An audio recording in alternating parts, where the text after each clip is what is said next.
Hello everyone, very good afternoon to all of you. आज के video में 17 अक्टूबर 2024 के करंट अफेयर कवर करेंगे।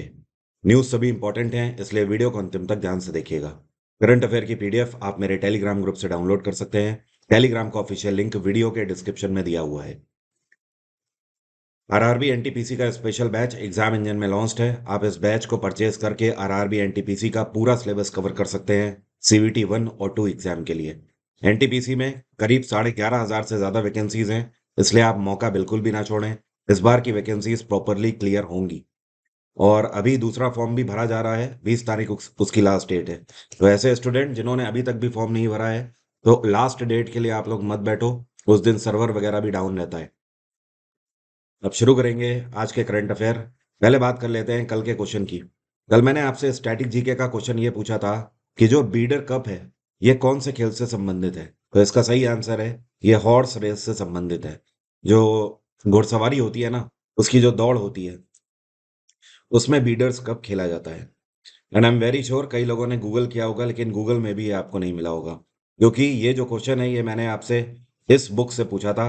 इस बुक में मैंने इस तरीके के स्टैटिक जीके के बहुत रेयरेस्ट क्वेश्चन भी डाले हुए हैं। इस किताब का लिंक वीडियो के डिस्क्रिप्शन में है। इस किताब को आप अमेजोन से ऑर्डर करके अपने घर मंगा सकते हैं। हिंदी और इंग्लिश में है। स्टैटिक जीके पूरी इसमें कवर है। हाल ही में लार्सन एंड टूब्रो के द्वारा पहला शिप लॉन्च किया गया है जो कि मल्टीपर्पस वेसल प्रोजेक्ट के अंतर्गत आता है। साल 2022 में रक्षा मंत्रालय के द्वारा लार्सन एंड टूब्रो को इंडियन नेवी के लिए 2 मल्टीपर्पस वेसल बनाने का कॉन्ट्रैक्ट दिया गया था, जिसमें से पहला जहाज इन्होंने लॉन्च कर दिया है और इंडियन नेवी को सौंप दिया है। और इसका नाम क्या है? तो इसका नाम आप ध्यान रखें, ये है इसका नाम समर्थक। और जो इसका उद्घाटन किया गया है ये मिसेस शशि त्रिपाठी के द्वारा किया गया है, जो कि नेवी वाइफ्स वेलफेयर एसोसिएशन की प्रेसिडेंट हैं इस टाइम पे। और ये एडमिरल दिनेश कुमार त्रिपाठी की वाइफ हैं। इंडियन नेवी का हेडक्वार्टर है नई दिल्ली।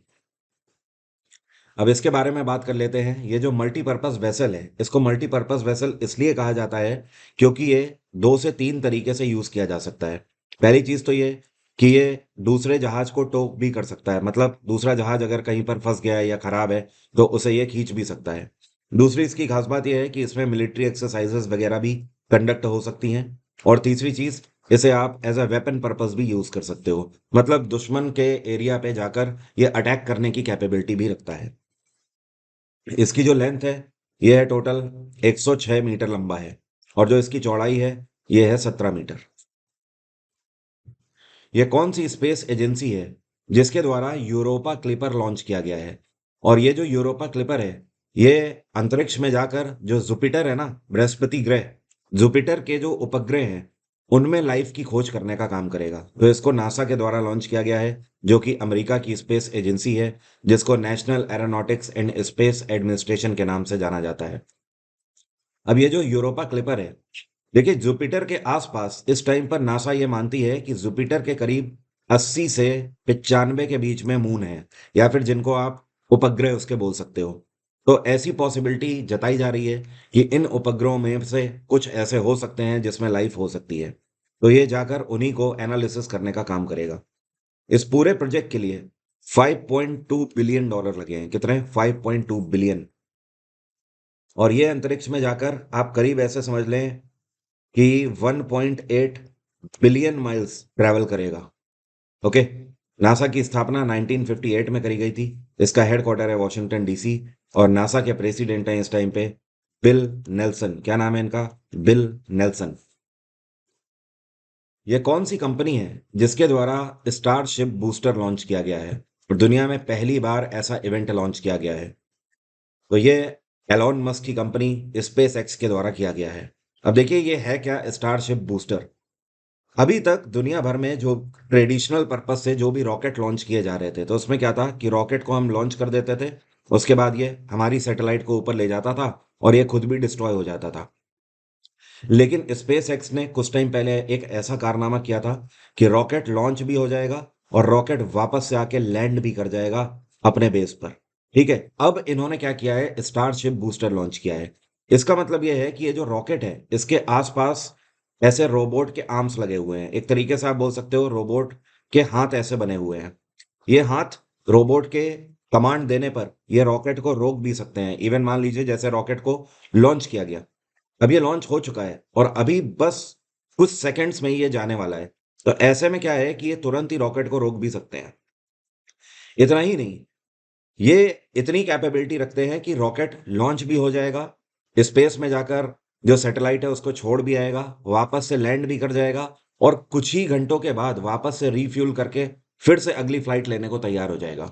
एलॉन मस्क का जो स्टारशिप बूस्टर प्रोजेक्ट है, इसके अंतर्गत एलॉन मस्क ये चाहते हैं कि जो रॉकेट्स हैं इनको फ्लाइट की तरह यूज किया जाए। जैसे आज की डेट में एरोप्लेन्स यूज होते हैं, वैसे ही रॉकेट को फ्लाइट की तरह यूज किया जाए। स्पेस एक्स की स्थापना साल 2002 में करी गई थी। पहले इसका हेडक्वार्टर कैलिफोर्निया था, लेकिन अब इसका हेडक्वार्टर टेक्सास है।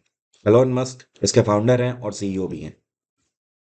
ये कौन सी कंपनी है जिसके द्वारा पटाखा बीमा पॉलिसी लॉन्च करी गई है इस दिवाली के लिए? तो ये है फोन पे। इन्होंने काफी अजीबोगरीब पॉलिसी लॉन्च करी है, समझिएगा इसका मतलब क्या है।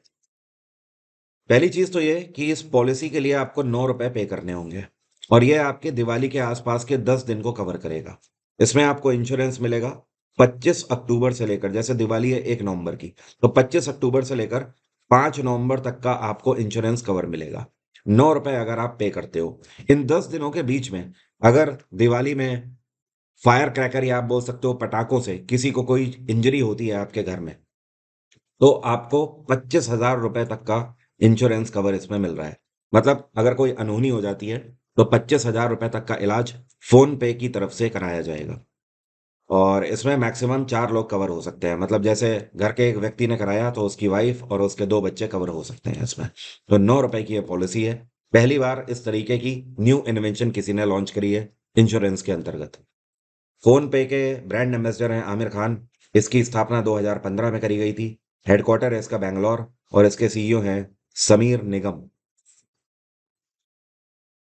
ये कौन सा बैंक है? इसके द्वारा 400 दिनों के लिए उत्सव डिपॉजिट स्कीम लॉन्च करी गई है। तो इसको लॉन्च किया गया है बैंक ऑफ बड़ौदा के द्वारा। अब इसके अंतर्गत रेट ऑफ इंटरेस्ट का देखिए खेल है। बैंक ऑफ बड़ौदा ने अपने कस्टमर्स के लिए एक नई डिपॉजिट योजना लॉन्च करी है। इसमें 400 दिन के लिए आपको बैंक में अपना पैसा रखना होगा। इसके लिए 7.3% रेट ऑफ इंटरेस्ट मिलेगा और अगर सीनियर सिटीजन है तो 7.8% मिलेगा रेट ऑफ इंटरेस्ट और अगर 80 साल से ज्यादा की उम्र है तो 7.9% रेट ऑफ इंटरेस्ट मिलेगा। ये 3 क्लॉज मेन है इसके अंतर्गत। बैंक ऑफ बड़ौदा की स्थापना 1908 में करी गई थी। इसका हेडक्वार्टर है वडोदरा और इसके सीईओ हैं देबदत्त चंद। क्या नाम है? देबदत्त चंद। एचडीएफसी बैंक की स्थापना 1994 में करी गई। हेडक्वार्टर मुंबई है। स्टेट बैंक की स्थापना 1955 में करी गई। इसका भी हेडक्वार्टर मुंबई है। पंजाब नेशनल बैंक की स्थापना 1894 में करी गई थी। इसका हेडक्वार्टर नई दिल्ली है।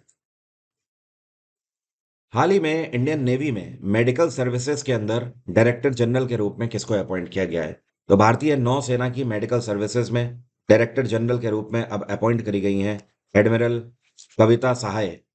तो ये बेसिकली सर्जन है और वाइस एडमिरल कविता सहाय ये कमीशन हुई थी इंडियन नेवी में 1986 में और तब से अभी तक ये आर्मी मेडिकल कॉर्प्स में सर्व कर रही हैं।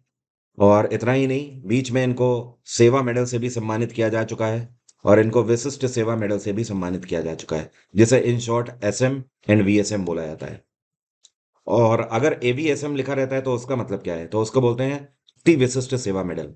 तो इनको सेवा मेडल और विशिष्ट सेवा मेडल से सम्मानित किया गया है।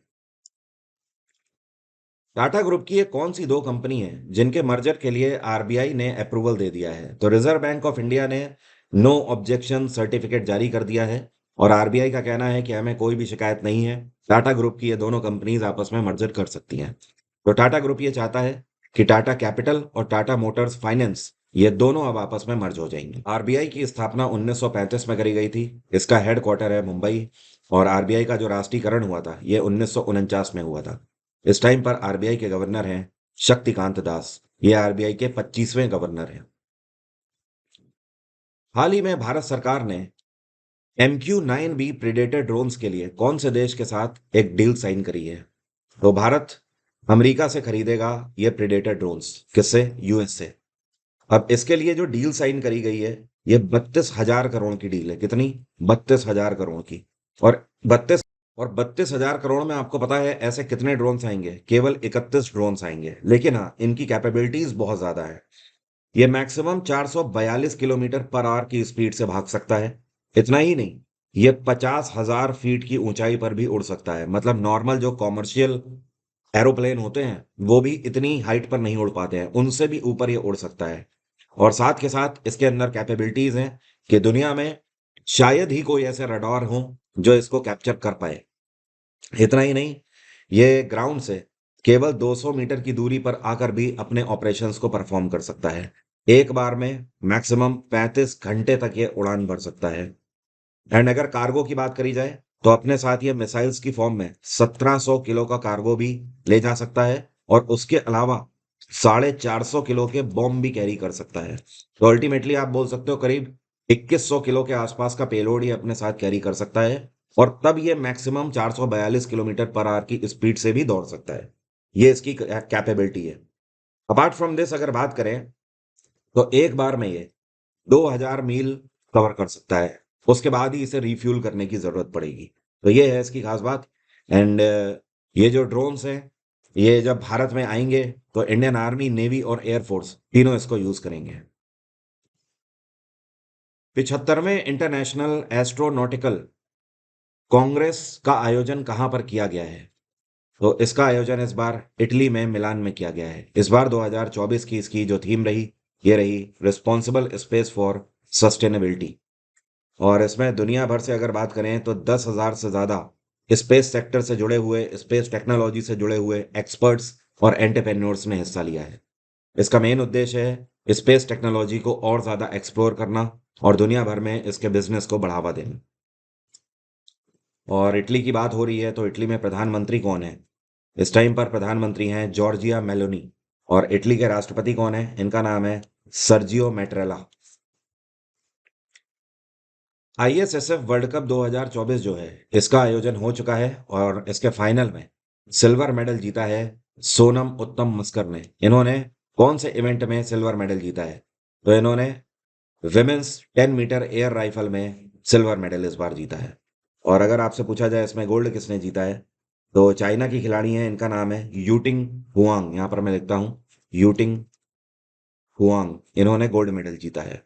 और ब्रोंज मेडल किसने जीता है? तो ये फ्रांस की खिलाड़ी हैं, इनका नाम है ओसेन मुलर। ओसेन मुलर, ठीक है। तो Oceane Muller bronze, and Sonam Uttam silver medal, and gold medal Yuting Huang, इन तीनों ने। और फाइनल इसका कहां पर खेला गया? ये फाइनल खेला गया आईएसएसएफ का नई दिल्ली में। भारत का एक कौन सा राज्य है जो कि केवल भारत में ही नहीं पूरे एशिया की गेमिंग और एनिमेशन कैपिटल बनने जा रहा है? तो ये है कर्नाटक। पूरे भारत में सबसे ज्यादा जो गेमर्स हैं, मतलब जो ऑनलाइन गेम वगैरह खेलते हैं, जो एनिमेशन गेम्स खेलते हैं, वो कर्नाटका से आते हैं। इससे पहले भी कर्नाटक सरकार कई बार ऐसे गेम्स जो कि काफी हार्मफुल हैं और जो कि जुए की लत लगा रहे हैं, इस तरीके की गेमों को भी कर्नाटक गवर्नमेंट पहले भी बैन कर चुकी है। लेकिन हाँ, सारे गेमों को बंद नहीं किया जा सकता है। आज की डेट में गेमिंग मार्केट अपने आप में एक बहुत बड़ा मार्केट है। तो इसका जो आयोजन है ये नई दिल्ली के ताज पैलेस से किया गया है। एंड इंडियन गवर्नमेंट भी इसको प्रमोट कर रही है। एंड ई स्पोर्ट्स की कैटेगरी में भी इसको लाया जा रहा है, मतलब इलेक्ट्रॉनिक स्पोर्ट्स की कैटेगरी में। तो जो ये कॉन्फ्रेंस है, इसका आयोजन 14 और 15 अक्टूबर को नई दिल्ली के ताज पैलेस से किया गया है। और इस टाइम पर आपको जानकर हैरानी होगी, हमारे देश में 140 करोड़ की पॉपुलेशन है, जिसमें से 42 करोड़ लोग ऑनलाइन गेम खेलते हैं। भारत में हाल ही में मालदीव्स की तरफ से इनके नए राजदूत के रूप में किसको अपॉइंट किया गया है? तो जो आपको पिक्चर में दिख रही हैं, इनका नाम है ऐशात अजीमा। क्या नाम है? ऐशात अजीमा। और ये सीनियर डिप्लोमेट हैं मालदीव्स की। और इन्होंने फॉरेन सर्विसेज 1988 में ज्वाइन करी थी। इससे पहले ये चाइना की एम्बेसडर भी रह चुकी हैं। और ब्रिटेन में भी ये डेप्यूटी एम्बेसडर के रूप में कार्यरत रह चुकी हैं। तो अब भारत में मालदीव्स ने अपने नए एम्बेसडर के रूप में इनको अपॉइंट किया है। और मालदीव्स की कैपिटल है माले। और यहाँ के प्रेसिडेंट कौन है? मोहम्मद मुइजू। क्या नाम है? मोहम्मद मुइजू। अब मेरा आज का सवाल है आपसे, बहुत ही सिंपल है। जो लखनऊ पैक्ट हुआ था, ये कांग्रेस और किसके बीच में हुआ था? कमेंट बॉक्स में लिखकर बताइए मुझे। एग्जाम इंजन एप्लीकेशन में आप मेरा जीएस जीके का फाउंडेशन बैच किसी भी वनडे एग्जाम के लिए अवेल कर सकते हैं। इस बैच की खास बात यह है कि आपको पूरे पैकेज के फॉर्म में मिल जाता है। अगर आप अपना समय बचाना चाहते हैं और एक भी बार में पूरी जीएस कवर करना चाहते हैं, तो इस बैच में history, polity, geography, science, economics, computer और पिछले 5 सालों के पीवाईक्यूज और साथ में one liner crash course available है। एग्जाम कोई भी हो वनडे, जीएस आपकी पूरी यहाँ से कवर हो जाएगी। चाहे आप रेलवे देने जा रहे हो, सीडीएस, एसएससी, वट एवर, आप कोई भी एग्जाम पीसीएस तक का देने जा रहे हो, ये बैच आपके लिए वन स्टॉप सॉल्यूशन है। आज की बात यहीं तक रहेगी। Thank you so much. Have a nice day. Take care. Bye bye. आपका दिन मंगलमय हो।